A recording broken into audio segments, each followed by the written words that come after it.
এটা তো একটা সুন্দর উদ্যোগ। এটা আমার প্রথম আশা, ওকে নিয়ে, আমার বাচ্চাকে নিয়ে প্রথম আশা। এটা পুনাক যেটা উদ্যোগ নিচ্ছে পুলিশ ভাইয়ের মাধ্যমে, এটা আসলে আমরা খুব ভালো চোখে দেখছি এবং এটা সমাজের জন্য একটা খুবই উন্নয়নমূলক কাজ আর কি।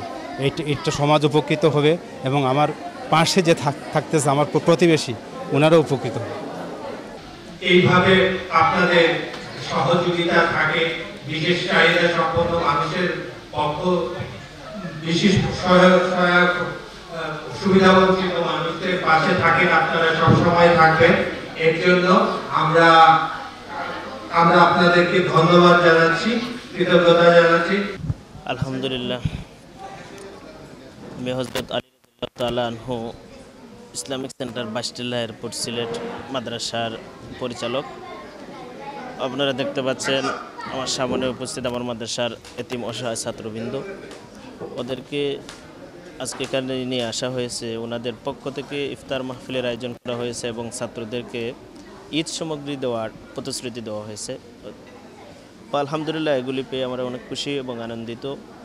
দোয়া করি আল্লাহ তাআলা যেন তাদের এই উদ্যোগকে কবুল করেন।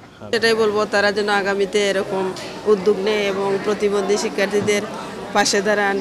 ইফতার মাহফিল করছেন, আরও ভালো কিছু করতে আমরা আশা করছি। পুনাক তো জানেনই সেবামূলক একটি প্রতিষ্ঠান। এটা আমাদের সভানেত্রী জিসান মির্জা, কেন্দ্রীয় পুনাক সভানেত্রী, উনি আসার পর থেকেই উনি আমাদেরকে বলেছেন আমরা যেন সবাইকে আমাদের তরফ থেকে যার যতটুকু সামর্থ্য আছে সবাইকে যেন আমরা আমাদের সেবা দিয়ে যেতে পারি আর কি। পুনাকের প্রধান কাজটাই হচ্ছে সেবা দেওয়া।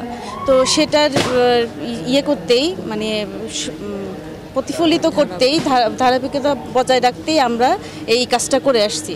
সামনেও আরও আমরা করে যাব এবং অসহায়দের পাশে দাঁড়াতে পেরেছি পুনাক থেকে, এটাই পুনাকের একটি কি বলবো বড় বিষয় আর কি। এবং আমাদের জন্য আপনারা পুনাকের জন্য দোয়া করবেন যেন পুনাক সামনে আরও এগিয়ে যেতে পারে, সেবামূলক কাজ করতে পারে, দেশের জন্য করতে পারে।